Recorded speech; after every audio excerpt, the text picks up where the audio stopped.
মনে রাখো, একটা জিনিস আছে, আল্লাহ বলছে যে আমি হুকুম করছি তোমরা পড়ো আর আমিও পড়ছি। জোরে বলুন সুবহানাল্লাহ।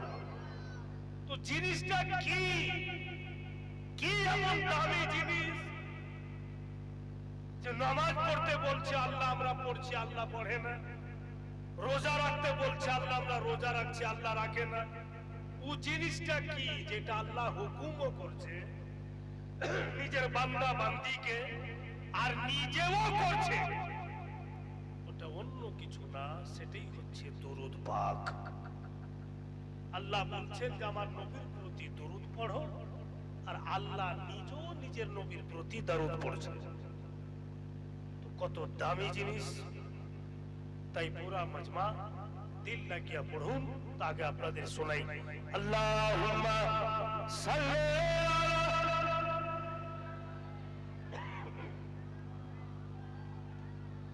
মুহাম্মদ ওয়া আলা আলি সাইয়্যিদিনা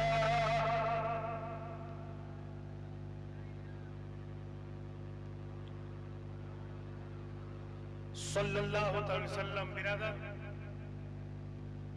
আমি উর্দু ভাষাতে মাত্র 2টা ছন্দ পাঠ করব, তারপর ইনশাআল্লাহ আগে বক্তব্য হবে।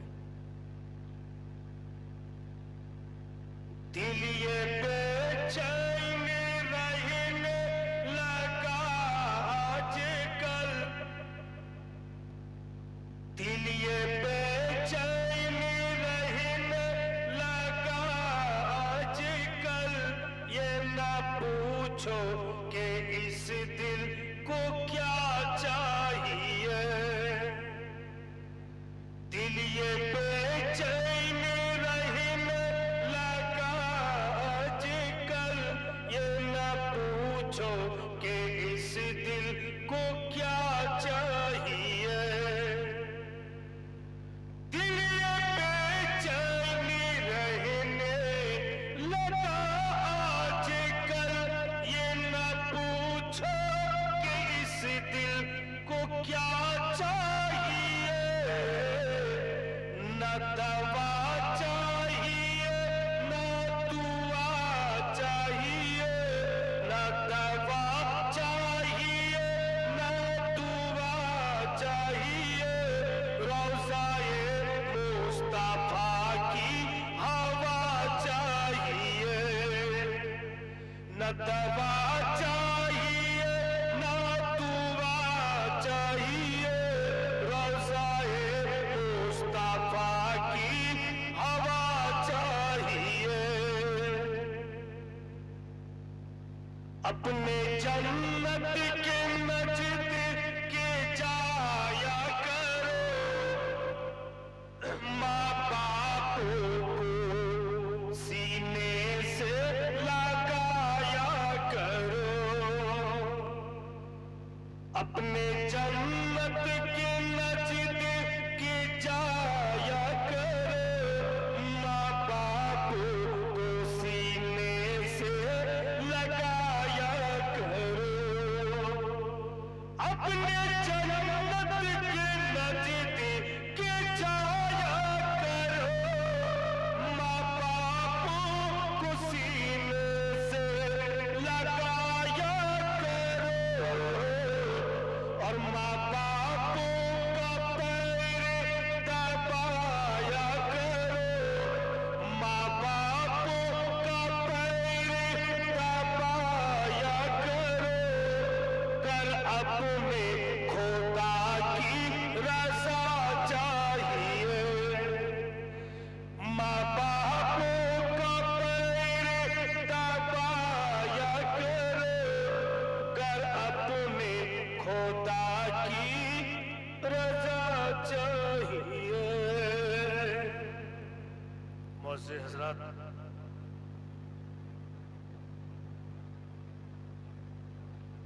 বন্ধুগণের আমার, নবী দো জাহান জীবন বাণী এমনই একটা সৌন্দর্য বাণী যে আমাদের মতো মৌলভী সাহেবের বলতে বলতে আমাদের জিন্দেগি শেষ হবে, কিন্তু নবী পাকের জিন্দেগি শেষ হবে না। আপনাদের শুনতে শুনতে আপনাদের জীবন শেষ হয়ে যাবে, কিন্তু রাসূল আল্লাহর জিন্দেগি শেষ হবে না। বিরাদার, আর কখনো আকা মাওলার জীবন বাণী পুরাতন হয় না। যখনই শুনবেন তখনই নতুন তারো তাজা মনে হবে।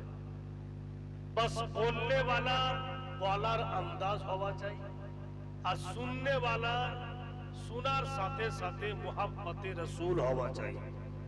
তো সব সময় বাবু ইন্টারেস্ট লাগবে, সাথ লাগবে। বিরাদার, কিতাব লেখক লিখছেন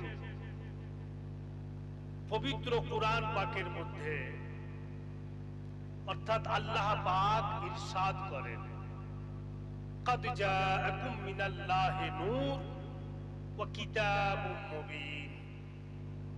আল্লাহ পাক বলেন অবশ্যই আসলো আল্লাহর তরফ থেকে তোমাদের কাছে একখানা নূর এবং রওশন কিতাব। নূর বলতে নূর থেকে মুরাদ নবী মুস্তাফা, আর রওশন কিতাব থেকে মুরাদ আমাদের পবিত্র কোরআন।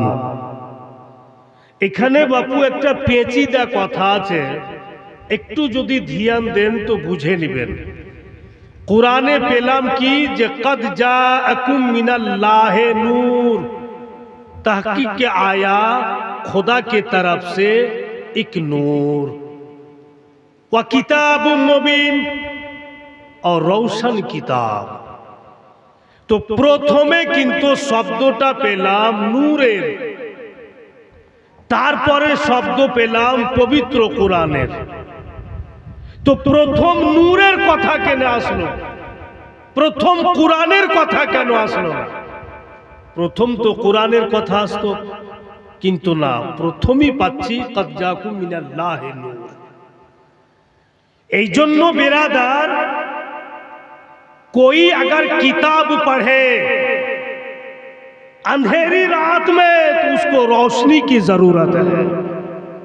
কেউ যদি অন্ধকার রাত্রে কিতাব পড়বে ওকে আলোর প্রয়োজন আছে, আর কোরআন পড়ার জন্য, কোরআনকে বোঝার জন্য আমার নবী মুস্তাফার নূরের প্রয়োজন আছে। বলি আল্লাহ প্রথম নূরের কথা এনেছে। अब যদি নূর না আসতো তো কোরআন বোঝা যেত না, কোরআন পড়তে পারা যেত না। বিরাদারান ইসলাম, ভাইরা বাপেরা আমার, ওই পবিত্র কোরআন কখনো আসতো না যদি আমার নবী মুস্তাফা না আসতেন। এই যে রবিউল আউয়াল মাস যেটা সামনে আসছে, নবী পাকের আগমনের মহিনা। তো বিরাদার, এমনও লিখছে কিতাবে যে রমজান শরীফের মাস চাইতেও রবিউল আউয়াল ভালো। প্রশ্ন করবে কি করে হইতে পারে? রমজানে তো কোরআন এসছে, রমজানে তো কোরআন নাজিল হয়েছে। ঠিক আছে, রমজান শরীফে কোরআন নাজিল হয়েছে, কিন্তু ভেবে দেখেছেন রবিউল আউয়াল মাসে যিনি কোরআনওয়ালা উনি স্বয়ং এসেছেন। তো কোরআনওয়ালা যদি না আসতেন তো কোরআন কি করে আসতো? এত স্পষ্ট কোন বুঝতে অসুবিধা নেই।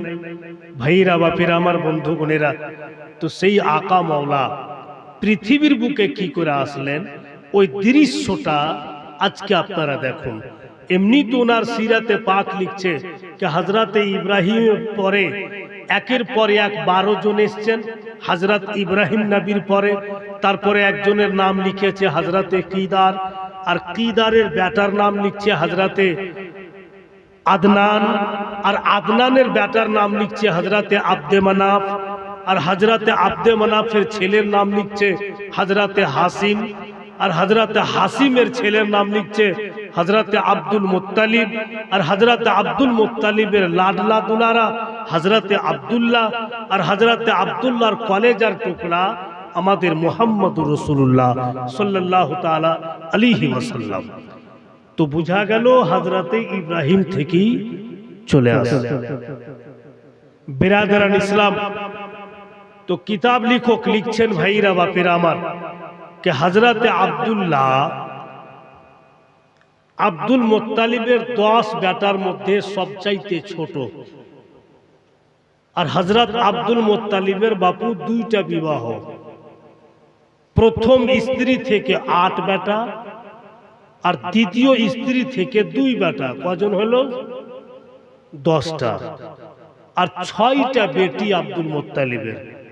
একটা যৌথ পরিবার, বিশাল বড় পরিবার, 6 বেটি আর 10 বেটা। কিন্তু দ্বিতীয় স্ত্রী থেকে যে দুজন ছেলে, হযরতে আবু তালিব আর হযরতে আব্দুল্লাহ, এই 2 ভাই দ্বিতীয় স্ত্রী গর্ভে থেকে এসেছেন।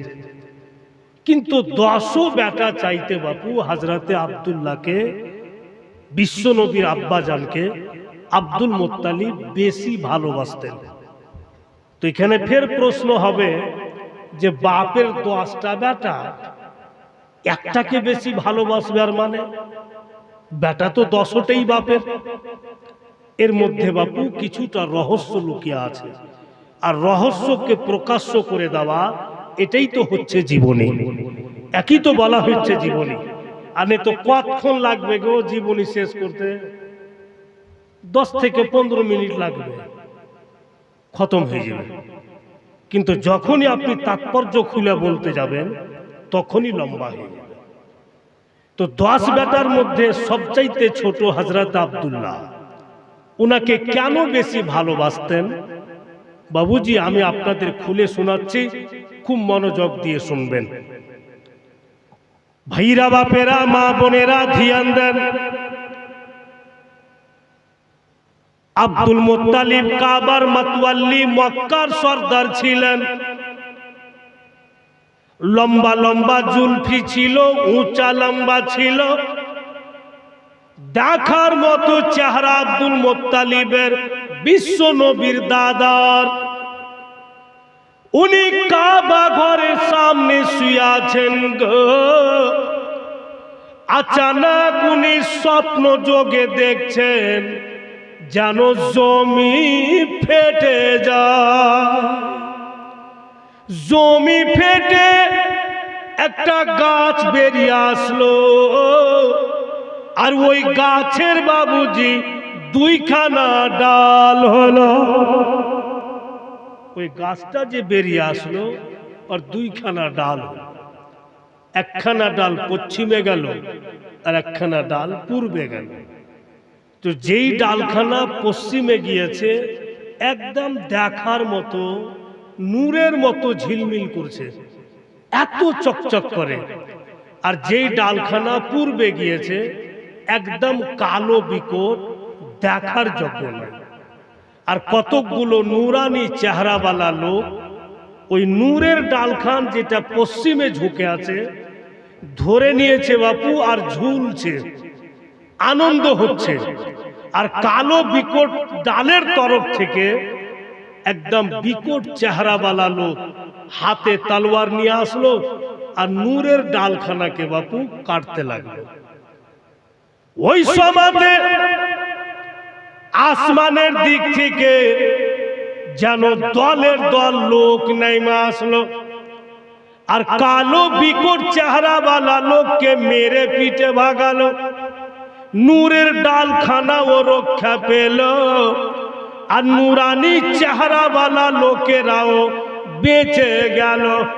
বন্ধুগণ আমার, আব্দুল মুত্তালিবের ঘুম ভেঙে গেল সকালবেলা। ওই জামানাতে যারা বড় বড় আলিম ছিলেন, যারা আসমানি কিতাবের ইলম রাখতেন, তৌরাত ও জাবুর শরীফের, যেমন আমাদের নবীর প্রতি কুরআন নাজিল হয়েছে, অন্য নবীর প্রতি জাবুর শরীফ, ইনজিল শরীফ, তৌরাত শরীফ, এই সবগুলো নাজিল হয়েছিল। ওই সব কিতাবের যিনারা আলিম, ওদের কাছে আব্দুল মুত্তালিব গেলেন, পূর্ণ স্বপ্ন খুলে শোনালেন। তামাম আলিমগণ এক জায়গাতে বসলেন আর কিতাব পড়ে দেখলেন। তারপরে বলছেন আব্দুল মুত্তালিব, আপনি বড় কিসমতওয়ালা, আপনার ভাগ্য খুবই ভালো। ও আব্দুল মুত্তালিব, চিন্তা করিয়েন না, যে ডালখানা পশ্চিম দিকে ঝুঁকা ছিল, নূরের মতো ঝিলমিল করছিল, দুনিয়াবি কোনো নূর ছিল না, দুনিয়াবি কোনো আলো ছিল না, সেটাই হচ্ছে বিশ্ব নবীর নূর। আব্দুল মুত্তালিব আর ওই ডালকে ধরে যারা ঝুলছিলেন ওনারা হবে সাহাবী রাসূল। আর কালো ডালের তরফ থেকে যারা তলোয়ার নিয়ে এসে নূরের ডালকে কাটছিল তারা হবে দুশমনে রাসূল। আব্দুল মুত্তালিব বললেন যে স্বপ্নটা আমি কেন দেখলাম, আল্লাহ আমাকে কেন দেখালেন? তো তামাম আলিমগণ বলছে এই জন্য আল্লাহ পাক তোমাকে বিশ্ব নবীর নূর দেখিয়ে দিয়েছেন। ওগো আব্দুল মুত্তালিব, তোমারই ঘরানা থেকে, তোমারই পরিবার থেকে বিশ্ব নবী পৃথিবীর বুকে আসবেন। জোরে বলুন সুবহানাল্লাহ। আব্দুল মুত্তালিব বলেন যে আমার 10 বেটা, আমি চিনব কি করে যে আমার কোনটা ছেলে বিশ্ব নবীর বাবা হবে? তো ওনারা বললেন কে বাড়ি যান, আর আপনার ছেলেরা জামাগুলোকে খুইলা খুইলা রাখবে, আর আপনি প্রত্যেকটা ছেলের জামাকে নাকে লাগিয়ে সঙ্গে সঙ্গে দেখবেন যার পোশাক থেকে মুশকে আম্বারের খুশবু বের হবে উনি হবেন বিশ্ব নবীর বাবা। তো আব্দুল মুত্তালিব বাড়ি এসে প্রত্যেকটা ছেলের জামাকে সঙ্গে সঙ্গে দেখেছেন, যদি মুশকে আম্বারের খুশবু পেয়েছেন তো হযরতে আব্দুল্লাহর জামা থেকে পেয়েছেন।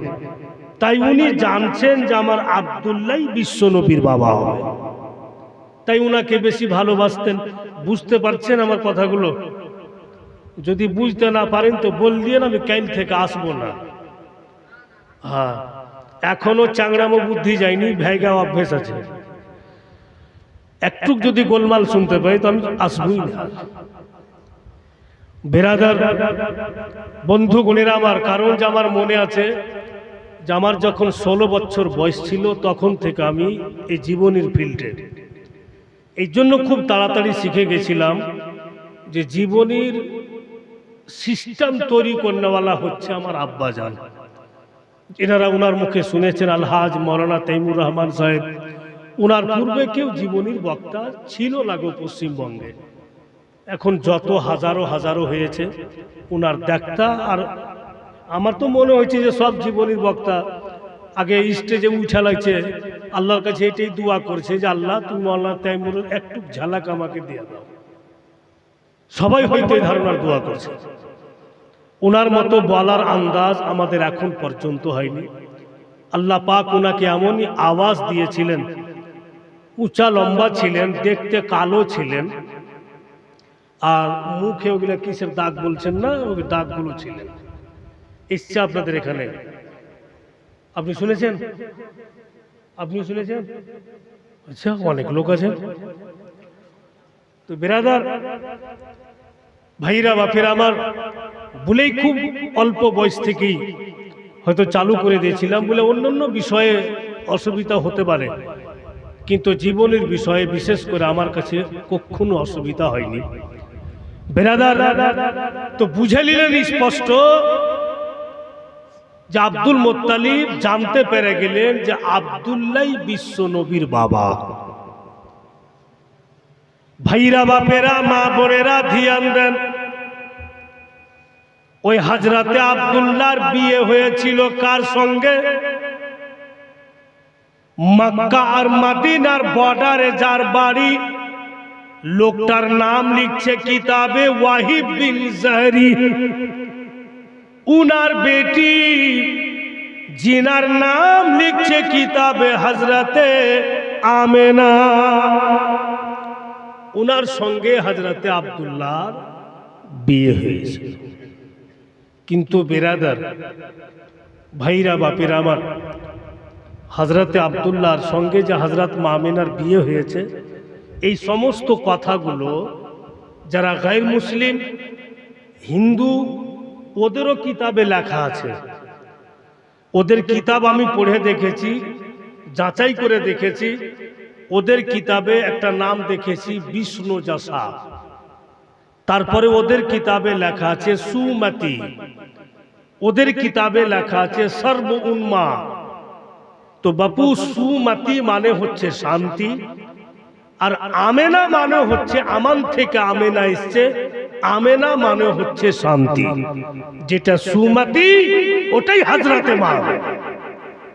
আর বিষ্ণু জাসা, বিষ্ণু জাসা দেখলাম খুলে পড়ে, তো বিষ্ণু জাসার মানে হচ্ছে প্রভুর দাস। প্রভু মানে আল্লাহ, দাস মানে বান্দা। আর বিশ্বনবীর আব্বার নাম হচ্ছে আব্দুল্লাহ। আব্দুল্লাহ মানে কি? আল্লাহর বান্দা। তো যেটা আব্দুল্লাহ ওটাই বিষ্ণু জাসা। আর সর্ব উম্মা এর মানে হচ্ছে প্রশংসিত নাম, আর মুহাম্মদ মানে হচ্ছে প্রশংসিত নাম। সর্ব উম্মা ওয়াকি বলে যে সবচাইতে উত্তম, আর উনি হচ্ছেন আমাদের নবী মুস্তাফা। ওদেরও কিতাবে বাপু সব লেখা আছে, কিন্তু চোর ঢাইকে দিছে, বলবেই না কোন মতে। আপনাকে ভয় লাগছে নাকি? ভয় করিয়েন না, আমরাকে রোজ এরকম ডাঁটছে আর রোজ বড় বড় কথা বলছে। একবার আবার ঝোঁককে স্টেজে বুলে দিলাম, বলছে যে আপনাদের মন্ত্রী কে আছে? তো আমি বললাম যে এঁদুর খাওয়া। স্টেজে বলে দিয়েছি, আমি তো জানি না যে সব ওটা ফের ইউটিউবে ভাইরাল হয়ে যাবে এঁদুর খাওয়া। আর ভাইরাল হয়ে যাওয়ার পরে বাপু 3 ঘন্টা থানাতে বসে থেকেছে। কেমন বলবে একটা মন্ত্রীকে এঁদুর খাওয়া? তো মন খান বলছে ঝুট থোড়ি বলেছি, সাঁওতাল তো এঁদুর খাই না, এঁদুরই তো খেয়েছে। আগে খুব দেখতে পেতেন ঝাড়খণ্ডে এঁদুর, আজ নাই, সব কুড়িয়া খেয়ে কিচ্ছু রাখেনি। তো বেরাদার একদিন বাইরে খাচ্ছিল, এখন জেলে খেয়েছে, এখন জেলে ঢুকে আছে। তো হালাত সিচুয়েশন আমাদের খুবই খারাপ, আপনারা বুঝতে পারবেন না। আমরা দূরে দূরে সফর করছি, তো আগে খুব ভালোই মনে হচ্ছিল, এখন খুবই অসুবিধা। আপনাদের কালিয়াচক অঞ্চল, মোথাবাড়ি, এগুলো একটু আলাদা বিষয়, এগুলোতে কোনো ভয় নাই, সারা সারা রাত ঘুরুন ফিরুন, কোনো কথা নাই। কিন্তু খালি অন্যদিকে যান তো আপনার জিনা মুশকিল আছে। খায়র বিরাদার, তো বুঝা গেল হযরত মামেনার বাপের নাম ওয়াহিব বিন জহরি। বিয়ে তো হয়েছে বাপু, কিন্তু হযরতে আব্দুল্লাহর আগেই ইন্তিকাল হয়ে যায়। কি করে ইন্তিকাল হলো এটা যদি লম্বা বলতে যাই তো অনেকটা সময় লাগবে, তো ওদিকে যায়েন না। আমার আপনার নবী কি করে জগতে আসলেন, ওখান থেকে আমি 6 রাত্রের মেহমান আপনাদের ধারাবাহিক শুনে যান। আমার ইচ্ছা আছে, আমারই দিল বলছে যে 6টা রাত্রের মধ্যেই আল্লাহ যদি ভালো রাখে তো আমি আপনাদের মেরাজ টেরাজ যত আছে সব শুনিয়ে যাব, এটা ইচ্ছা আছে। কারণ যে অনেক দিন পর আপনাদের সঙ্গে সাক্ষাৎ মুলাকাত। বিরাদার, अब যখন হযরত আব্দুল্লাহর ইন্তিকাল নখলিস্তানে হয়েছিল, বিজনেস করতে গিয়েছিলেন, আর ফিরার পথে বাপু ইন্তিকাল হয়ে গেছিল, বাড়ি আসতে পারেননি।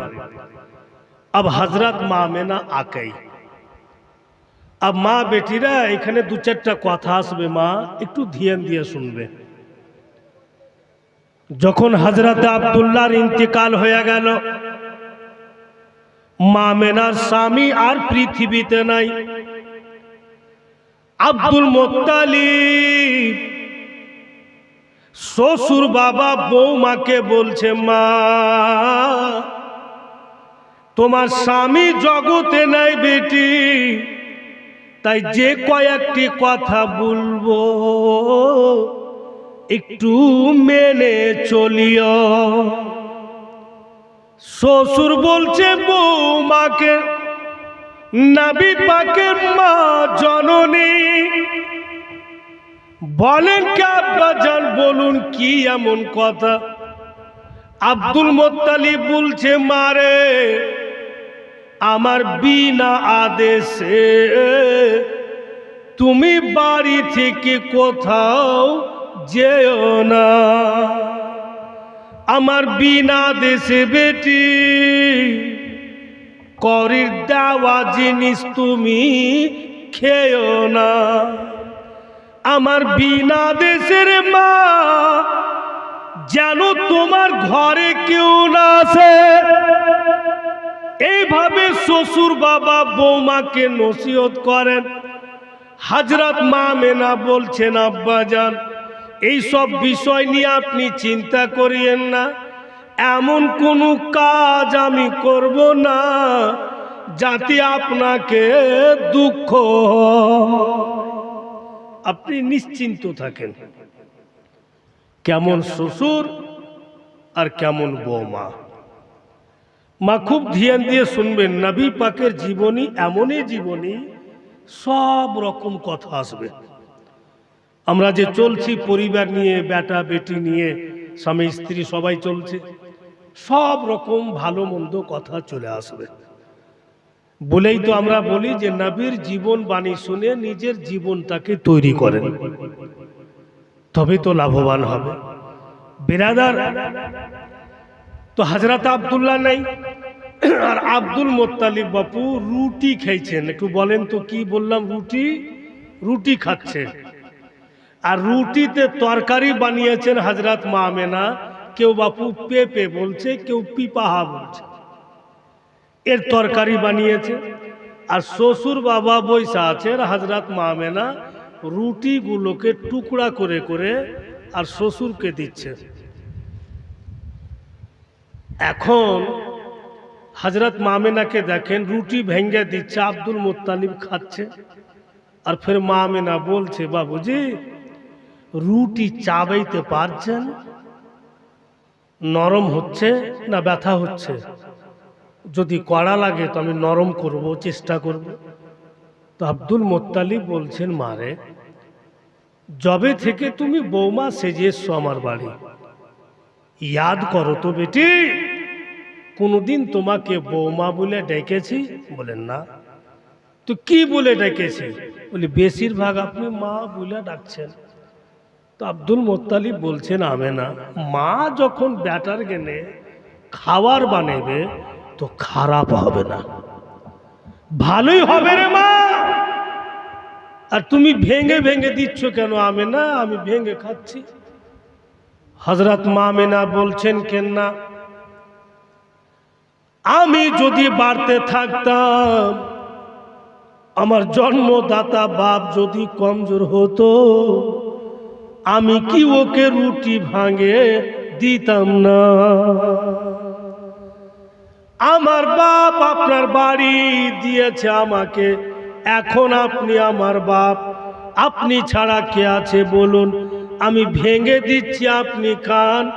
যদি প্রয়োজন পড়ে তো রুটি আরো নরম করার হয়তো করব।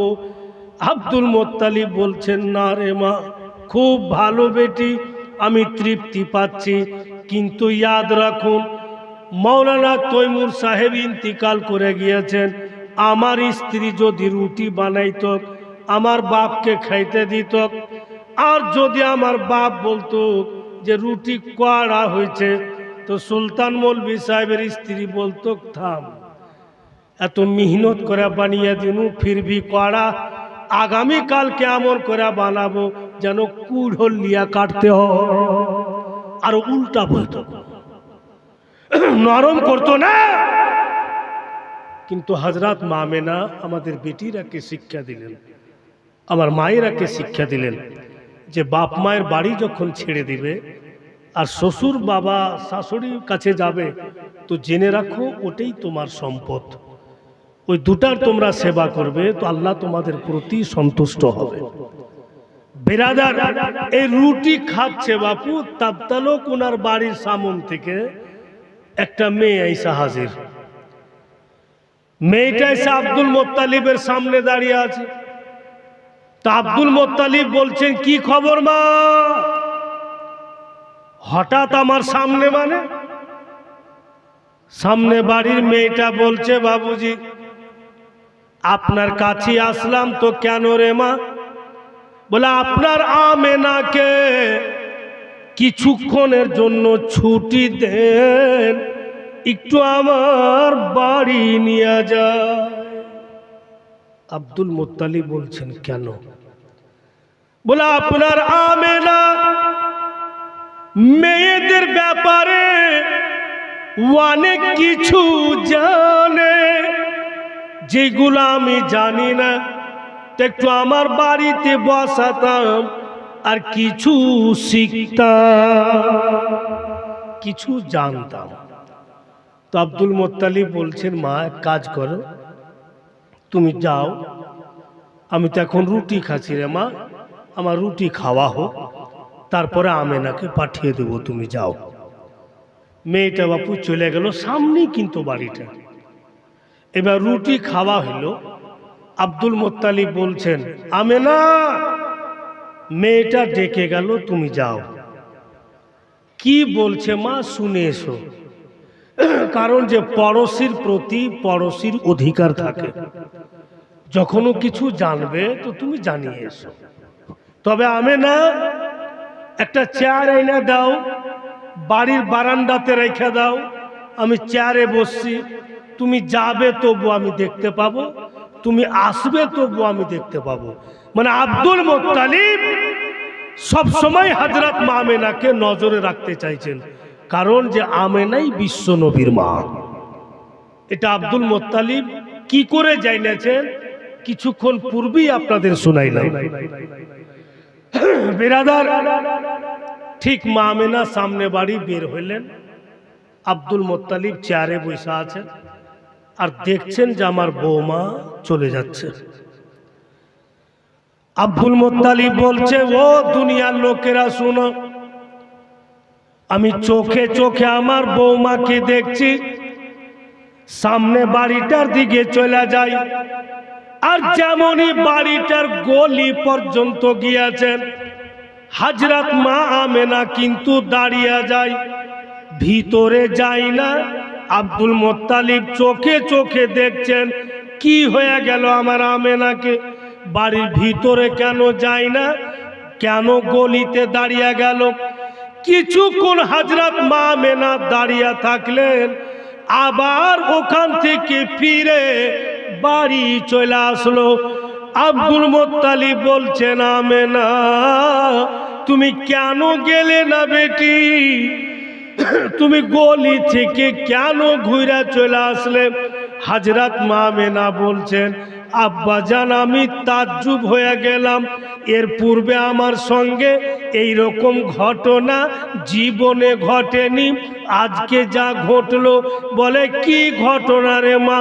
বলে যেমনই ওই মেয়েটার গলিতে গিয়েছি, আমার দাহিনা পায়ের তলাতে দেখছি যেন একটি পাথর, আর যেমনই পাথরে পা দিয়েছি, আমার পায়ের তলাতে যেন পাথরখানা মমের মতো গলে যায়। আমি পা উঠাইলাম, পাথর যেমন কার তেমন হয়ে গেল। ফের যখন পাথরে পা দিচ্ছি, পাথর মমের মতো গলা যায়। এমন কেন ঘটনা? আমার পায়ের তলাতে পাথর কেন গলা যায়? হাইরা আব্দুল মুত্তালিব চেয়ার থেকে উঠে দুই হাতকে মেলে দিয়েছেন, আসমানের দিকে দেখছেন, আর মুস্কি মেরে আব্দুল মুত্তালিব হাসছেন। উনি বলছেন, আমেনা তুমি চিন্তা করিও না বেটি, তোমার কিচ্ছু ক্ষতি হবে না। আব্দুল মুত্তালিব বুঝতে পারছে আমার আমেনার গর্ভে আল্লাহর নবী চলে এসেছেন, বুঝলা আমেনার পায়ের তলাতে পাথর গলে যায়। আল্লাহর হুকুমে পায়ের তলাতে পাথর গলে যাচ্ছে, কারণ যে আল্লাহ বলছেন পাথর এটা আমার নবীর মা, ব্যথা দিতে হবে না বলেই পাথর গলে যাচ্ছে। এবার আপনারাই বলুন, সুলতান মৌলভী সাহেব যখন মায়ের গর্ভে ছিল, তো আল্লাহ কি জানেন না যে মায়ের গর্ভে সুলতান মৌলভী সাহেব আছে? তো আমার মা যখন রাস্তা দিয়ে হেঁটেছে, তো আমার মায়ের পায়ের তলাতে পাথর তো গলেনি। এই জন্য পাথর গলেনি যে ওটা আমার মা। এতে কি বুঝলেন বক্তব্য? যে আমার মা নবীর মায়ের মতো নয়, ভুলেই গলল না। তো আমার মা যখন নবীর মায়ের মতো হতে পারলেন না, তো আমি কি করে আর আপনি কি করে হয়ে যাই? এটি স্পষ্ট কথা, এতে কোনো সন্দেহই নাই। কিন্তু আব্দুল মুত্তালিব ওইটুকু বলেই থেকে গেল, জামে না তোমার কিচ্ছু ক্ষতি হবে না, তুমি শান্ত হয়ে যাও। আব্বাপু এই ঘটনা ঘটলো। তার পরের দিন লিখছে কিতাবে कि हजरत मा आमिना भोर बेलाते उठे बाड़ी घर के झाड़ू दिले। अब झाड़ू दिए थाली बासनगुलोके एकठे जमा करছেন, যেমন আমার মা বোনেরা বিটিরা ধুইছে, সকাল সকাল পরিষ্কার করছে। তো হযরত মা আমিনাও থালি বাসনগুলোকে জমা করলেন। अब ধুইবেন পরিষ্কার করবেন, কিন্তু ওই জামানাতে বাপু বড় বড় মাটির বর্তনে কুয়া থেকে পানি আইনা আইনা রাখত। আর যখন যখন প্রয়োজন হইতো কুয়া থেকে কি বলে ওই মাটির বর্তন থেকে পানি বের করে বাড়ির কাজ কামগুলো করত। সেই দিনকার ঘটনা, হযরত মা আমিনা থালি বাসনকে জমা করলে, এবার যখন মাটির বর্তন দেখতে যাচ্ছে এক ফোঁটাও পানি না, এক ফোঁটাও পানি নাই। মা আমিনা বলছেন আব্বা জান কেমন করি, বাড়ির কাজ কাম কিছুই হবে না, কারণ মাটির বর্তনে কোনো পানি নাই। আব্দুল মুত্তালিব বলছেন লাডলি বেটি সকাল সকাল আছে রে মা, এই যে বাড়ির সামনে কুয়া আছে, তুমি ডোল আইনা দাও, আমি রশি বেঁধে দিচ্ছি, যাও আমিনা চলে যাও আর কুয়া থেকে পানি আনো। এখন কেউ নাই রে মা, ফাঁকা ফাঁকা আছে, লোকজন আসা যাওয়া নাই, যাও তুমি পানি আনো। হযরত মা আমিনা কে ডোলে রশি বেঁধে দিল আব্দুল মুত্তালিব। এবার মা আমিনা ডোল নিয়ে বাড়ি থেকে বেরিয়ে যাচ্ছেন। বন্ধুগণ আমার, আর রাস্তাতে দেখছেন যেন দুটি মেয়ে খালি খালি ডোল নিয়ে কুয়ার কাছ থেকে ফিরে চলে আসছে। মেয়ে দুটি বলছে আমিনা কোথায় যাবে তুমি? বলে কুয়া যাব পানি আনার জন্য। মেয়ে দুটি বলে যেও না আমিনা, বেকার যায়া কোনো লাভ হবে না, আমরা কুয়ার কাছ থেকে ফিরে আসলাম, কুয়াতে পানি নাই, অল্পটুকু পানি আছে, বারবার ডোল ফেলবে তো পানিটা ঘোলা হয়ে যাবে, কিন্তু ডোলে আসবে না, যেটুকু আসবে কাজ হবে না। আমিনা তুমি যাও না, চলো বাড়ি ফিরা যাও। ভাইরা বাপেরা মা বোনেরা, হযরত মা আমিনা বলছেন যখন অর্ধেকটা রাস্তা চলে এসেছি তো ফিরা যাব না, ফিরতে যদি হয় তো কুয়ার কাছ থেকেই ফিরব, আমি রাস্তা থেকে ফিরে যাব না। তো মেয়ে দুটি বলছে যে আমিনা তোমাকে বিশ্বাস হচ্ছে না, বলছি যে কুয়াতে পানি নেই আর তুমি বলছো যে কুয়ার কাছ থেকে ফিরবো, তো চলো দেখিয়ে দিচ্ছি তোমাকে আমরা যে পানি নাই। আব্বাপু মেয়ে দুটি আগে আগে যাইছে আর হযরত মা আমিনা পিছন পিছন। মেয়ে দুটি আগে কুয়ার কাছে চলে গেছে আর কুয়ার মধ্যে ঝাইকা দেখছে আর বলছে এসো আমিনা, আরে এসো দেখো নাই পানি।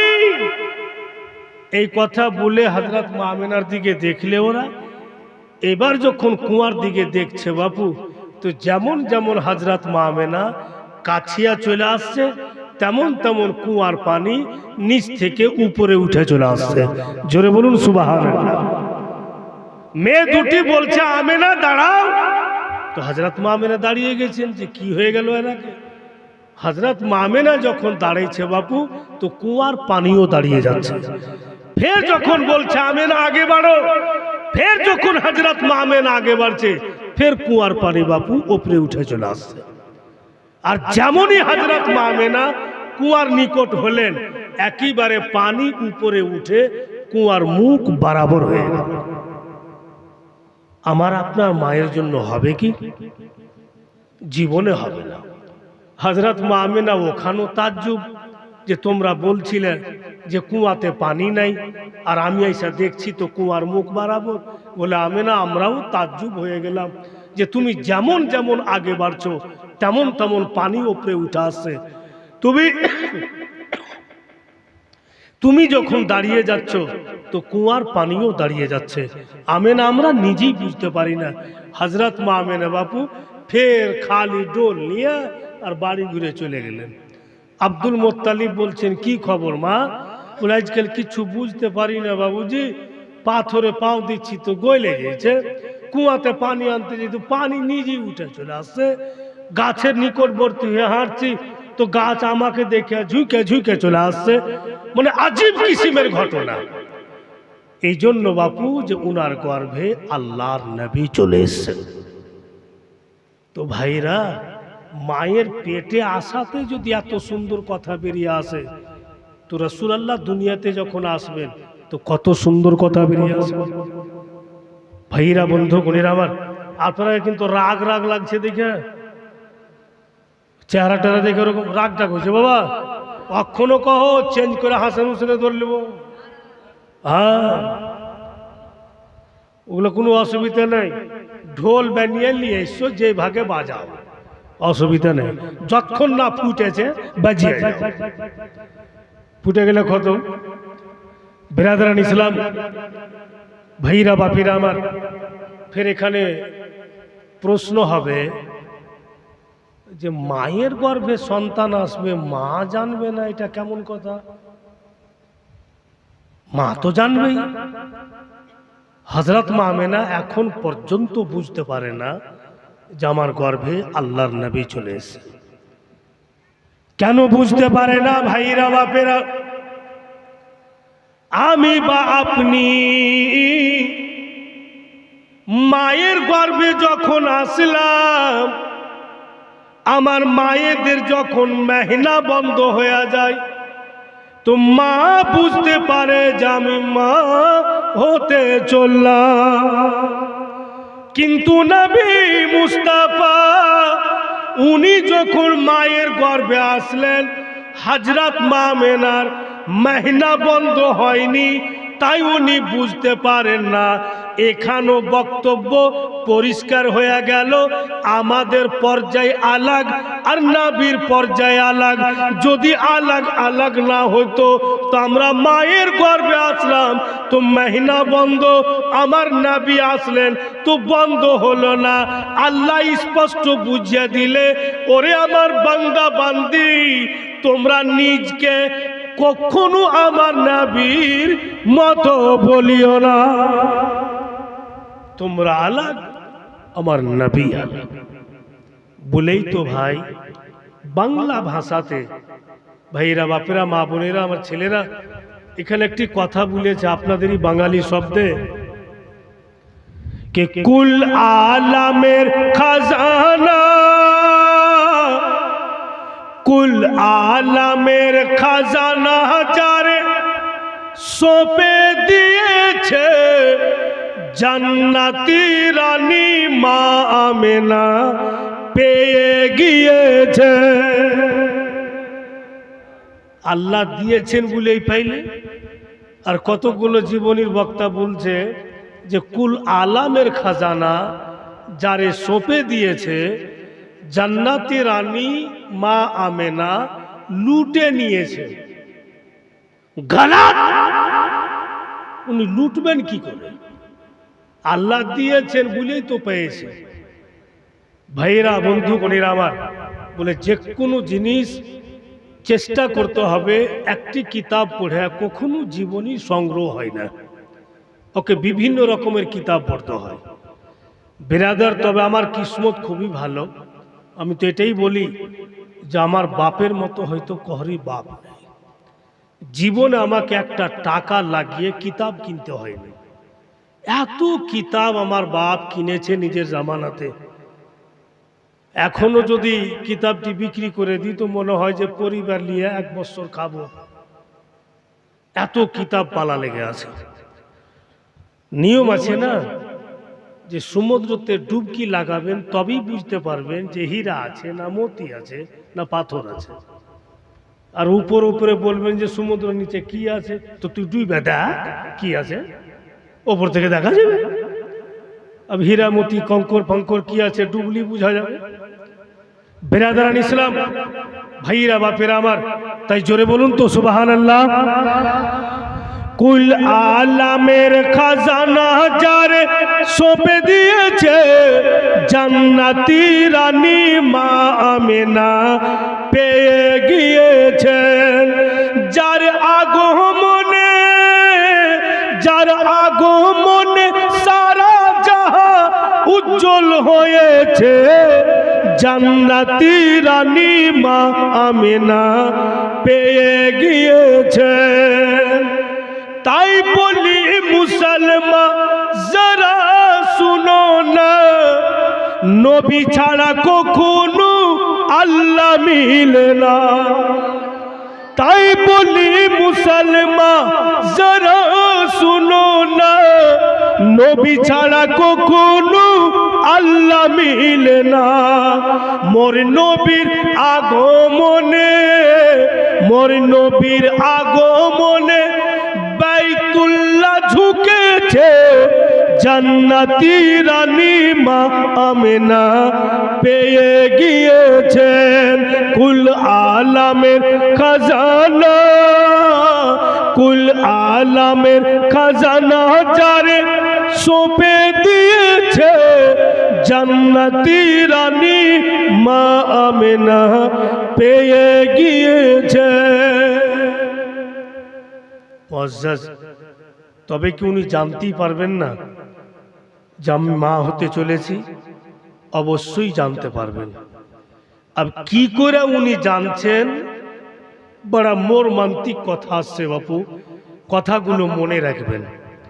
আমি তো বলে চলে যাব, আপনারা যেন বন্ধু বান্ধবের সামনে বলতে পারেন যে হ্যাঁ সুলতান মৌলভী সাহেব এসেছিলেন, তো এই বক্তব্য রাত্রে আমরাকে শুনিয়েছে। তো আমার বলাও সাকসেস, আপনাদের শোনাও সাকসেস। বেরাদার, কি করে উনি জানতে পারবেন? খুব ধ্যান লাগিয়ে কথাটি শুনবেন। রাত্রি যোগে হযরত মা আমেনা বাপু বিছানাতে শুয়ে আছেন, নবী পাকের মা। আর আচানক উনি চোখ বন্ধ করেই আছেন, আর হঠাৎ করে কে যেন মাথা টিপছে। হযরত মা আমেনা পট করে চোখ খুলে বলছেন, কে তুমি? আমার শ্বশুর বাবা বলেছেন উনার বিনা দেশে আমার ঘরে যেন কেউ না আসে। কে তুমি? কি করে আমার ঘরে আসলে? আর আমার মাথা কেন টিপছ? যিনি মাথা টিপছেন সেবা করছেন, উনি বলছেন আমেনা চিৎকার করো না মা, তুমি আমাকে চিনতে পারোনি বেটি। আমি দুনিয়াবি কোনো মেয়ে নয়, আমি জান্নাতি মেয়ে। আল্লাহর আদেশে আইছি রে মা, আল্লাহ আমাকে পাঠিয়েছে, তোমাকে সংবাদ দিতে আইছি আর সেবা করতে আইছি তোমার গর্ভের মা। সমস্ত নবীর নবী চলে এসছে, तमाम नबी गुणेर सरदार तुम्हार गर्भे सेरे मा आखेरी नबी आमाके चिनते पारोनी आमी परिचय दिচ্ছি आमेना आमी आल्लाहर आदेशे एসেছি आमी हजरत आदमेर स्त्री आमार नाम हावा मा हावा पर्यन्त नबी पाकेर मायेर काछे एसे बाबू माथा टिपछे आर संबाद दिच्छे जे तुमी विश्व नबीर मा होते चलेछो। अब द्वितीय महीनाते के एसेছিলেন হযরতে মা সারা উনিও সেবা করেছেন আর সংবাদ দিয়েছেন। তৃতীয় মহিনাতে কে এসেছিলেন? উনিও জান্নাতি মেয়ে হযরতে মা আসিয়া, উনিও এসে সেবা করেছেন, সংবাদ দিয়েছেন। আর চতুর্থ মহিনাতে কে এসেছিলেন মা মেনার সেবাতে? নবী পাকের মায়ের সেবা করার জন্য চতুর্থ মহিনাতে এসেছিলেন হযরতে মারিয়াম। ওই জান্নাতি মেয়েরা এসে মা আমেনার সেবা করেছে আর সংবাদ দিয়েছে, আমেনা গো, তুমি বিশ্ব নবীর মা হতে চলেছে। তবে উনি জানতে পারলেন যে আমার গর্ভে আমার লাডলা দুলারা চলে এসছে। আল্লাহ নিজের নবীকে পাঠালেন, তো আল্লাহ সব ব্যবস্থা করে দিচ্ছে। আব বাপু দিন গেল, সময় গেল, আব দেখেন নবী পাকের দুনিয়াতে আসার টাইম হয়ে গেল। তো দুনিয়াতে আসার যখন টাইম হইল, যেটা আমরা রাত দিন শুনছি যে রবিউল আউয়াল মাসের 12 তারিখে সোমবারের শুভে সাদিকের সময়। এটা কি প্রশ্ন হয় না আবরুষ্টলার লোকের যে নবী পাককে আল্লাহ তাআলা ভোরবেলা থেকে দুনিয়াতে পাঠালেন? দুপুরের টাইম ছিল না? ফজরের টাইমে কেন পাঠালেন? জোহরের টাইমটা কি ভালো নয়? আসরের টাইমটা কি ভালো নয়? এশার টাইমটা কি ভালো নয়? মাগরিবের টাইমটা কি ভালো নয়? ফজরের টাইমে কেন?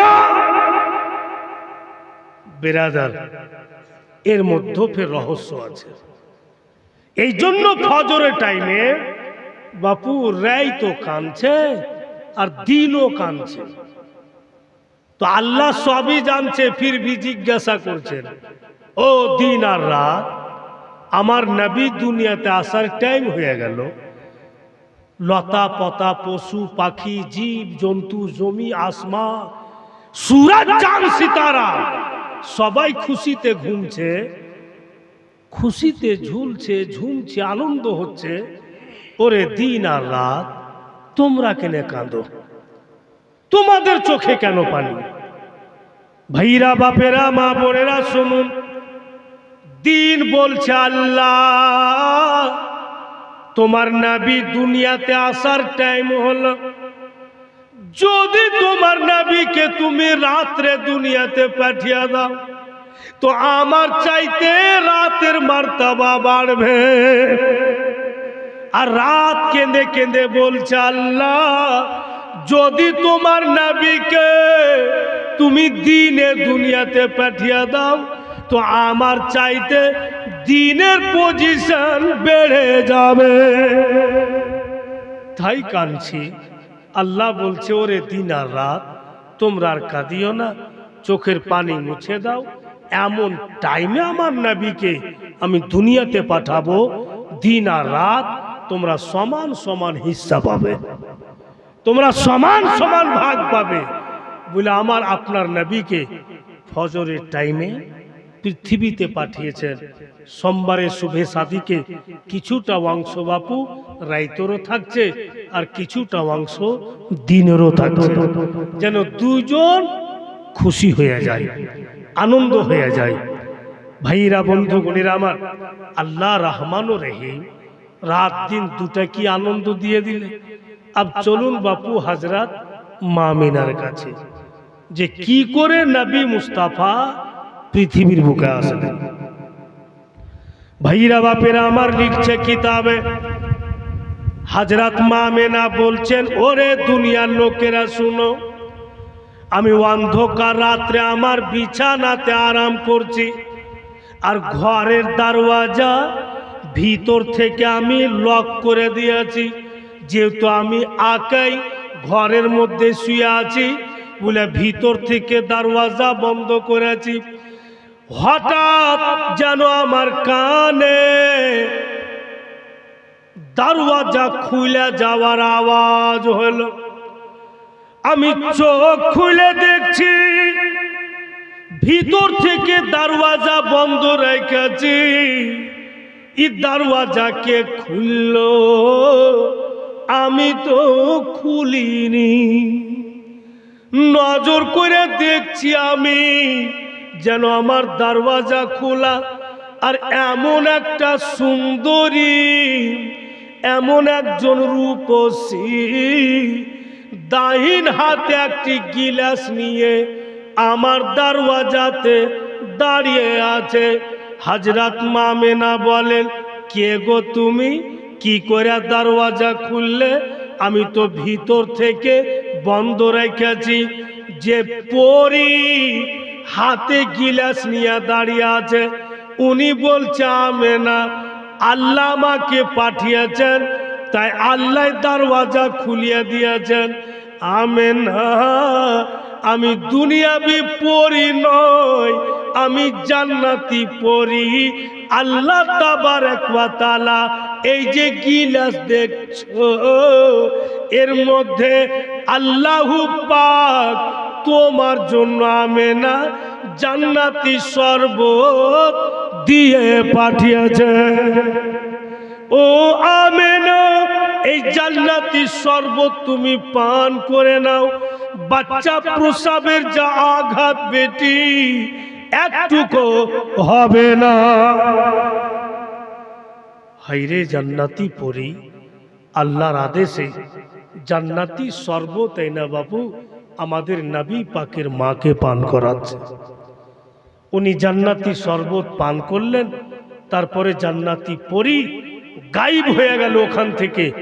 তারপরে হযরত মা আমেনা বলছেন যে আচানক দেখছি যেন আমার শরীরে অন্ধকার রাত্রে ঘরের মধ্যে কোনো লাইট জ্বলে না, কোনো দিয়া জ্বলে না, কোনো বাতি জ্বলে না। আর আচানক আমি অনুভব করলাম যে আমার শরীর থেকে একখানা নূর বেরিয়ে আসলো, আলো বেরিয়ে আসলো, আর গোটা ঘর রৌশন হয়ে গেল। অন্ধকার ঘর আলোকিত। আমি ভাবছি আমার শরীর থেকে এত কি রৌশনি বেরিয়ে আসলো। নজর করে দেখছি তোমার লাডলা দুলারা জন্ম নিল, ছেলে আমার জন্ম নিল। আমার ছেলের কপালে রশ্মিতে গোটা ঘর আলোকিত হয়ে গেল। এমনও কিরণ ফুটলো যে আমি ঘরে বসে বসে কাইসার ও কাসরার মহল পর্যন্ত দেখতে পেলাম। এত আলো, এত রোশনি বেরাদার।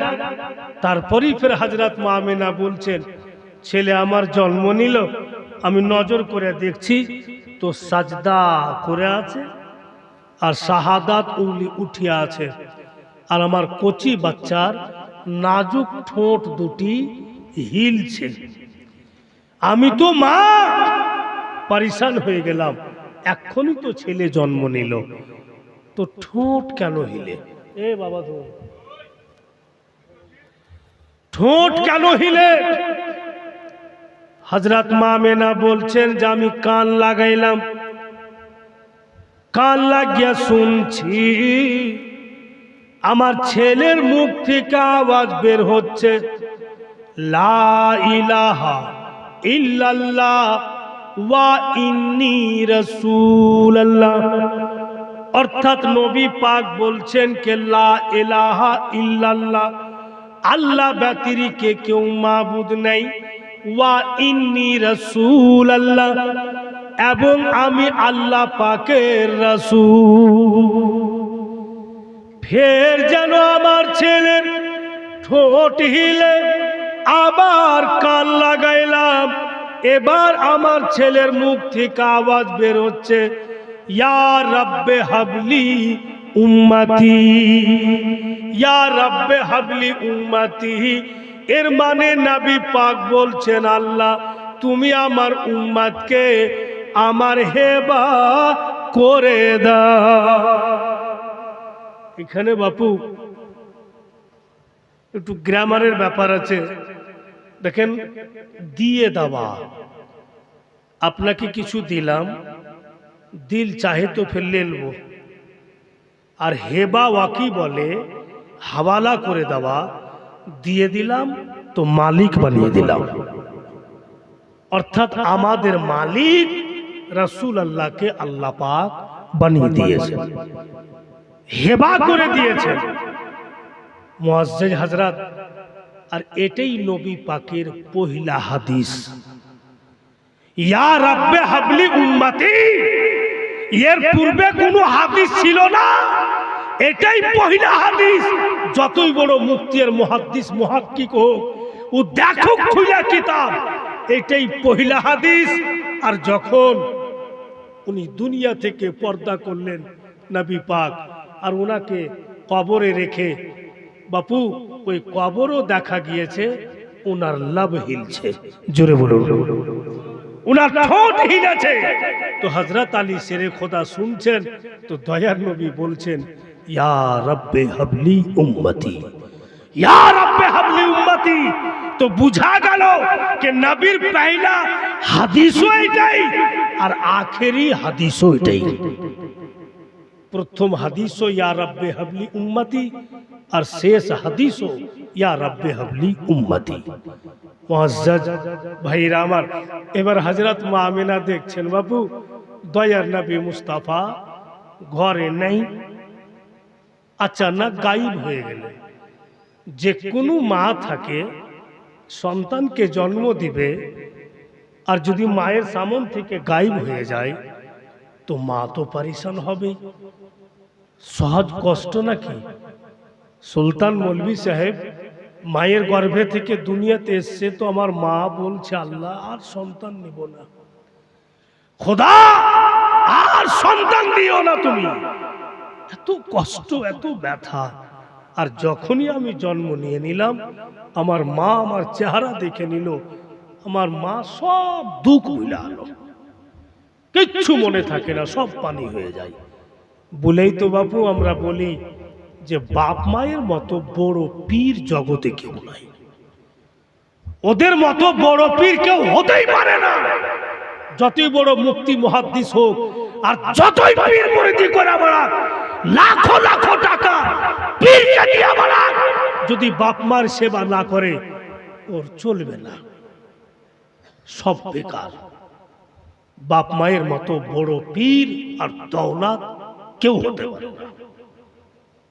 যখন দুনিয়াতে আসবো, মাকে কষ্ট দিলাম, ওর তো এহসানটা আদায় করো।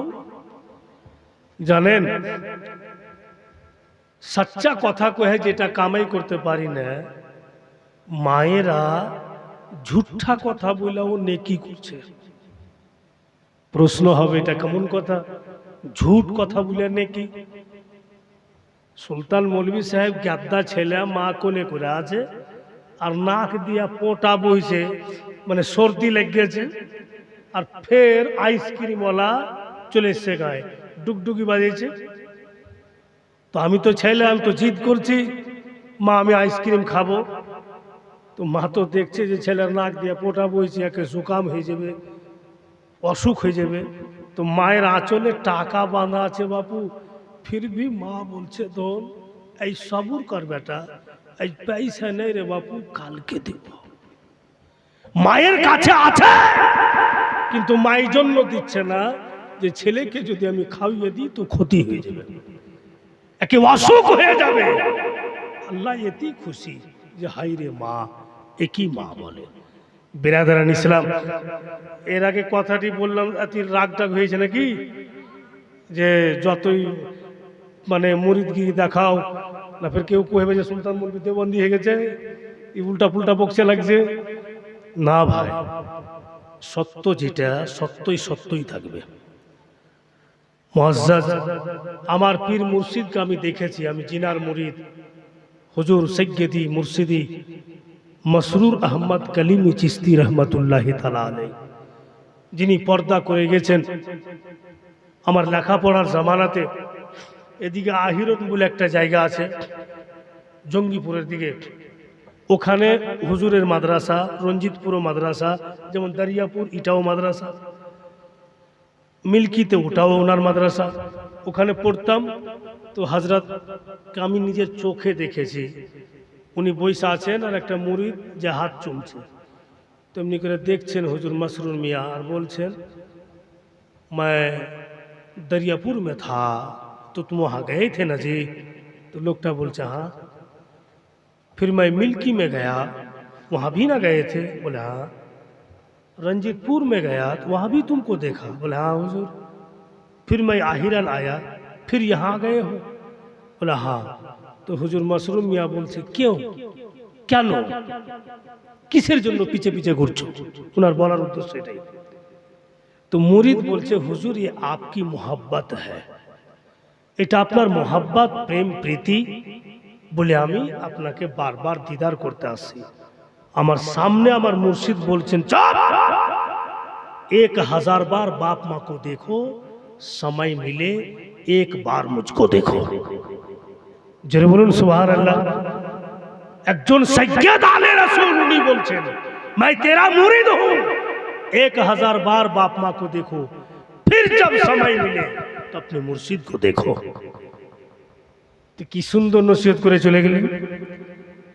बिरादरान इस्लाम खैर, একটা কথা আমরা বলছি না যে जैसी करनी वैसी भरनी, जैसा करोगे वैसा पाओगे।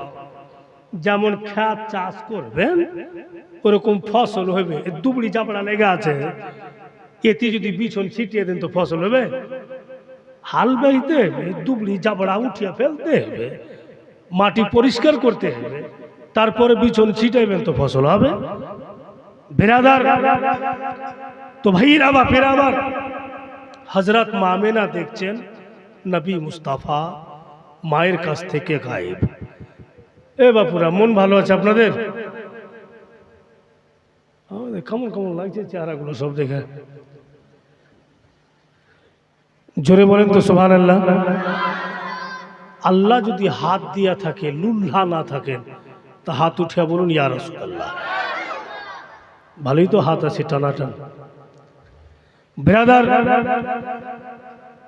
হ্যাঁ,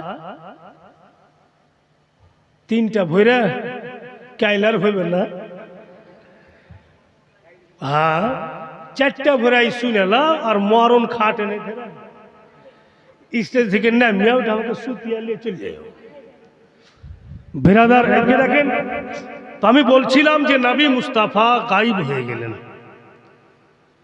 হযরত মা আমেনা খুব পরেশান, ছেলে আমার এক্ষুনি এখানে ছিল, গেল কোথায়? গায়েবী আওয়াজ আসছে, আমেনা চিন্তা করিও না, মাঝে মাঝে তোমার লাডলা দুলারা গায়েব হয়ে যাবে, ফের তোমার সামনে চলে আসবে। আমেনা তুমি বুঝতে পারোনি, যতক্ষণ পর্যন্ত তোমার লাডলা সারা দুনিয়ার সৈর না করে নাই, যতক্ষণ পর্যন্ত তোমার ছেলের জান্নাতি হুর পরি দিদার না করে নাই, যতক্ষণ পর্যন্ত তোমার ছেলের আল্লাহর তামাম ফারিস্তা জিয়ারত না করে নাই, ও আমেনা 3 দিন ধরে দুনিয়াবি লোককে দেখানো মানা। আগে নবী পাককে দেখবেন কে? জান্নাতি হুর পরি আল্লাহর তামাম ফারিস্তা। তারপরে 3 দিন পর দুনিয়াবি লোক নবী পাককে দেখতে পাবে। গায়বী আওয়াজে খবর দিল, আরো বলছে আমেনা তোমার ছেলের নাম দুনিয়াতে মুহাম্মদ, আকাশে আহম্মদ। নামও বললে কি আমেনা? দুনিয়াতে তোমার ছেলের নাম মুহাম্মদ, আকাশে আহম্মদ। তারপরই দেখছেন বাপু নবী মুস্তাফা মা আমেনার সামনে হাজির। যখনই নবী পাককে দেখলেন, শান্তির শ্বাস নিয়ে উপরে নজর করছেন মা আমেনা, তো ঘরের ছাদ নেই। ওই জামানাতে যা ছাদ ছিল, খেজুরের ছাউনি ছিল পাতের, নাই। কি দেখছেন মা আমেনা? যেন আসমানের দিক থেকে একদম দলের দল সব নেমে চলে আসছে, বিশাল বড় বড় কাফেলা নেমে আসছে হযরত মা আমেনার ঘরের দিকে। আর অত বিশাল বড় কাফেলার সবচাইতে আগে যিনি আছেন উনার হাতে তিনখানা ঝান্ডা। বিশাল দল হয়ে নেমে আসছে যে সবচাইতে আগে ওর হাতে বাপু তিনটা ঝান্ডা। হযরত মা আমেনা বলেন, জিনার হাতে তিনখানা ঝান্ডা আমি দেখতেছি, একখানা ঝান্ডা আমার ঘরের পাশে গাড়লো, দ্বিতীয় ঝান্ডা বাইতুল মুকাদ্দাসে গাড়লো, আর তৃতীয় ঝান্ডা কাবা ঘরে গাড়লো। হযরত মা আমেনা প্রমাণ করলেন। अब যখন তাফসীর খুলে দেখতে যাচ্ছি বা মুআররিখ তারিখে খুলাসা করছে, যিনি আগে আগে তিনখানা ঝান্ডা নিয়ে আসছিলেন উনি কে ছিলেন? উনি হচ্ছেন সাইয়্যিদুল মালাইকা, তামাম ফারিস্তাগণের সর্দার হযরতে জিবরিল আমিন। আর ওনার পিছনে আল্লাহ তাআলার হাজার হাজার ফারিস্তাগণ ছিল। কিতাব লিখক লেখেন নবী মুস্তাফার আগমনের তারিখে প্রথম যদি ঝান্ডা নিয়ে বেরিয়েছেন হযরতে জিবরাইল। প্রথম যদি ঝান্ডা লাগিয়েছেন তো হযরতে জিবরাইল।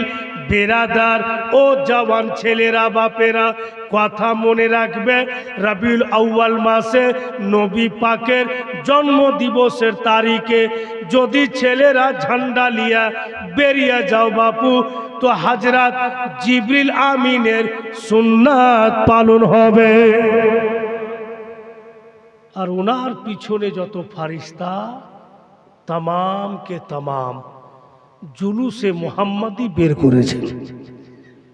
তো বাবু আল্লাহর ফারিস্তা যদি ঝান্ডা লাগাইতে পারে নবীর আগমনের তারিখে, তা আমরা কোন ক্ষেতের মুলি গো যে আমরা ঝান্ডা নিয়ে বের হব না? अब যদি কেউ ফতোয়াবাজি করে একদম জোর আওয়াজে বলবে যে আমার উপরে ফতোয়া দিও না, আগে জিবরাইল ঝান্ডা নিয়ে বেরিয়েছে, যাও তুমি আগে জিবরাইলের উপরে ফতোয়া দাও, পরে আমাদের উপরে দিও। আমরা তো জিবরিলের সুন্নাত আদায় করছি। ভাইরা বন্ধুগণেরা আমার, এ দুনিয়ার লোকেরা হযরত মা আমেনার ঘরের সামনে तमाम ফারিস্তা এসে কাতার বন্দি হয়ে লাল লেগে দিলে কিয়ামের মধ্যে ছেলেরা বলছে, আপনারা শুনছেন যখন জলসা মিলাদ বা জীবনের স্টেজ শেষ হয়ে গেল আর আমরা ইয়া নবী সালাম আলাইকা পড়ছি, তখন কিন্তু বলে এই কথাগুলো, এই ঘটনারই কথাটা আছে ওখানে। তখন বলছে कि जब नबी पैदा हुए थे हुर मलक दर पे खड़े थे, रब सलीम पढ़ रहे थे, बाअदब यूं कह रहे थे। যখন রাসূলুল্লাহ জন্ম নিলেন, হুর জান্নাতি মালাইক মানে ফারিস্তা সব তাজিম সহকারে নবী মুস্তাফার দরবারে দাঁড়িয়েছিল ইজ্জত করার জন্য। ভাইরা বাপের আমার, আব দেখেন রাসূলুল্লাহ দুনিয়াতে চলে আসলেন। अब এখানে বাপু জমিন আর আসমান अब দুটা কিন্তু কথা বলছে। জমিন আসমান গল্প করছে যে তুই বড় না আমি বড়, জমিন আর আসমান বলছে। এই কথাগুলোকে বাপু উর্দু ভাষাতে বলেছে, আবার আমি আপনাদের বুঝিয়ে দিব বাংলাতে। এই জন্য বলছে, আরিশ ফারিশ কি থি গুফতগু मैं बड़ा हूँ या बड़ा है तू। अर्श माने आसमान, फर्श माने जमीन, মানে আরশ ফারশ আলোচনা করছে জমিন আসমান যে তুমি বড় না আমি বড়। আরিশ ফারিশ কি থি গুফতগু मैं बड़ा हूँ या बड़ा है तू, मैं बड़ा हूँ या बड़ा है तू, अर्श परश की गुफ्तगू, मैं बड़ा हूँ या बड़ा है तू, मैं बड़ा हूँ या बड़ा है तू, फर्श बोला माने जमी, फर्श माने जमी, फर्श बोला अब हूँ मैं बड़ा, आ गए हुजूर आ गए। জমি বলছে আসমান তোর চাইতে আমি বড়, কারণ যখন আমার কাছে নবী মুস্তাফা চলে এসেছে। আরো লিখছে কিতাবে একটা বয়স্ক মা, নবী পাকেরই খানদানের মধ্যে ওনারই দাদা কুলের একটি মেয়ে, বয়স্ক মেয়ে বাপু, আর মোটা মোটা গহনা পিন্ধা আছে, আর খুব স্পিরিটে হেঁটে গেছে। তো কেউ বলছে মা আরে ঢাইকা ঢুইকা যাও না গো, মোটা মোটা গহনা পরে যাইছো তুমি, বলা যায় না মেলে রকম লোক আছে আকেই তোমাকে পেয়ে যায়, তোমার গহনাগুলো ছিনে নিবে, কেড়ে নিবে। আর সত্যি বাপু আগে জামানাতে এখনকার মতো তো কাটিং ছাটিং মেশিন ছিল না, কোন রকম ঠাঠিয়া ঠুঠিয়া গোলগান্দা করে টাপসা টেপসি যেমনই হতো পিনতো। এখন তো বিভিন্ন রকমের ডিজাইন উঠে গেছে, এমন করে মেশিনে বানিয়ে দিচ্ছে।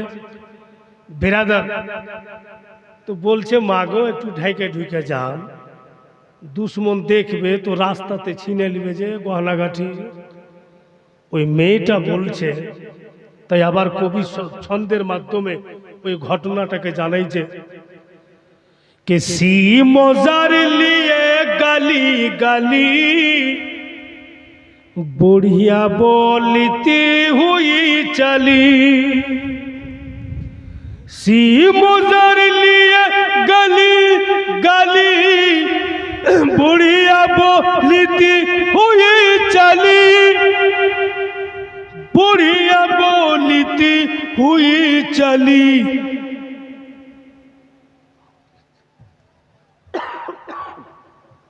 दूसरी पढ़ें तो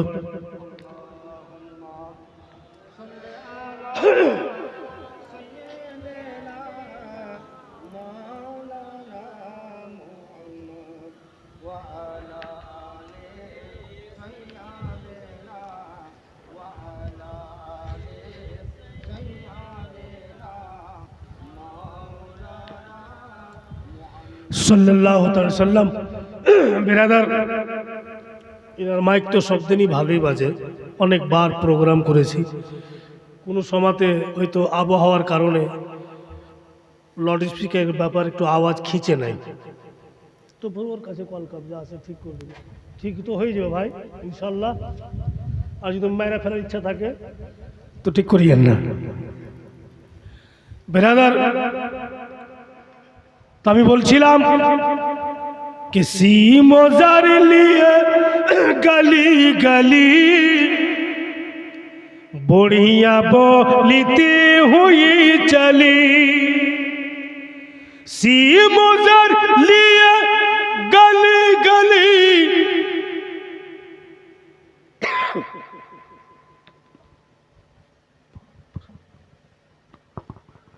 मुअज्जज গহনা গাঠি নিয়ে গলি পালাঙ্গা হয়ে হেঁটে যাচ্ছে। যারাই বলছে মা ঢেকে যাও, তো মেয়েটা বলছে যে আর লুটে নিবে কেউ এরকম চিন্তা নেই, কেউ কেড়ে নিবে এটা আর হতে পারে না। বলে কেন? বলে নিগেহবান নবী মুস্তাফা চলে এসেছেন। ওই মেয়েটাও এই কথা বলে যায়। अब किताब लिखोग लिखছেন বাপু হযরত আব্দুল্লাহর দাসী বড় বার্তানে পানি নিয়ে এনেছেন আর হযরত আমেনার দরওয়াজাতে চলে গেছেন। আওয়াজ দিচ্ছে আমেনা ভিতরে আসবো কি? আমেনা বলছেন কেন? বলে পানি এনেছি, পানি এনেছি। ছেলে দুনিয়াতে আসলো, গোসল দিব, গোসল পানি দিয়ে পাক সাফ করব, তাই আমেনা পানি এনেছি। হযরত মা মেনা উত্তর দিচ্ছেন, দাসী ভিতরে আসিও না, পানি নিয়ে তুমি ফিরে যাও, আমার ছেলেকে গোসল দেওয়ার প্রয়োজন নেই। মা মেনা বলছেন কি, আমার লাডলা দুলারা, লাভি কাটানো, খাতনা দেওয়ানো, গোসল পানি দেওয়ানো, খুশবুদার মাহাকদার পাক পবিত্র হয়ে এসছে। দাসী তাজ্জুব হয়ে যায়, বলে আমেনা এটা কোন কথা বলছো? বলে হ্যাঁ সত্যি বলছি, আমার ছেলের লাভি কাটা আছে, খাতনা দেওয়ানো আছে, গোসল পানিও দেওয়া, কিচ্ছু লাগবে না। আর আজকাল যখন আমরা জন্ম নিলাম, তো মৌলভী সাহেবরা যখন দুয়া লেখছে, তো পহিলা নসিহত ওটাই করছে যে সব জায়গা যাইও, যেই বাড়িতে নতুন বাচ্চা বাচ্চি হইবে যাইও না। কেন? বলে না পাক তাবিজ ছুঁইটা ব্যাগ দেবে। তো সুলতান মৌলভী এত বললেওয়ালা, আমার জন্ম হইলো তো ওই বাড়ি যাবেন, তো আপনার ঢললেই কাজ দেবে না। আর নবী মুস্তাফা আসলেন তো পাক সাফ। একদিন আমি দেখছি আমাদের বাড়ি, আমার বড় আব্বার বাড়ি, আমার আব্বারা দুই ভাই তো পার্শ্ববর্তী বাড়ি। তো বেরাদার, আমি রায়গঞ্জ থেকে জীবনী বলে বাড়ি চলে যাচ্ছি, তো আমার বড় বাপের বাড়ির জানলা দিয়ে বাপু ধোঁয়া বইছে, আর ফের ছিঁড়া জাল আর মানের পাত টাঙ্গা টাঙ্গা আছে। তো আমার বড় মাকে বলছি যে কি এগুলো, ছিঁড়া জাল মানের পাত কেনে টাঙ্গা, ফের ধোঁয়া বাইর হয়েছে। মানে বলে বাপুরে পোতা হয়েছে। তো পোতা হইলে ধোঁয়া উঠে, জানলা দিয়ে ধোঁয়া বাইর হয়েছে। তো বলছে বেটা যেদিন তুই হয়েছিলি ওই দিনও ধোঁয়া বাইর হয়েছিল। কেমন কথা? বলে পাগলা মাথাটা সেঁকবো, ট্যাপসা টেপসি না হয়। তো আমি জন্ম নিলাম, তো আমার মাথা সেঁকে আমার মা গোল গান্দা করলে। ঠিক আছে, ছিঁড়া জাল আর মানের পাত। বলে খুব সুন্দর পোতা হয়েছে বাবু, ওইখানে ছিঁড়া জাল মানের পাত টেঙ্গেছি যেন চোরা চূর্ণির নজর না লাগে। বিশাল বৈজ্ঞানিক, কোনো ওষুধ পড়ি লাগবে না, কোনো ক্রিম পাউডার লাগবে না, ছিঁড়া জাল মানের পাত টেঙ্গে দিলি কাম হয়ে আলো, কহলি নজর লাগবে না। তো বেরাদার যে কোনো দিক দিয়ে দেখবেন আমাদের থেকে নবী মুস্তাফা থেকে অনেক তফাৎ, কোনো দিকে সামিল হবে না। এতক্ষণ ধরে বক্তব্য হচ্ছে, কিন্তু বাপু আব্দুল মোত্তালিবের একবারও নাম আসছে না। ও গেলছে কোথায়? কেন ওর নাম আসছে না? থাক মা মেনা বাড়িতে। আব চলুন আব্দুল মোত্তালিবকে খোঁজ করে দেখি। ও তো বেশি অপেক্ষা করছিলেন যে কবে আমার পোতা দুনিয়াতে আসবে। এখন তো নবী পাক চলে এসেছেন পৃথিবীতে, তো আব্দুল মোত্তালিব কথা আসছে না মানে? ভাইরা বাপেরা মা বোনেরা ধ্যান দেন, ওই সময়তে আব্দুল মোত্তালিব কাবা ঘরের সামনে, কাবা ঘরের সিহানে ঘুমিয়েছিলেন। আব্দুল মোত্তালিবের কানে আওয়াজ আসছে যেন কোনো লকড়ি কাঠি ভেঙে যায়, যেন কোনো গাছপালা ভেঙে পড়ে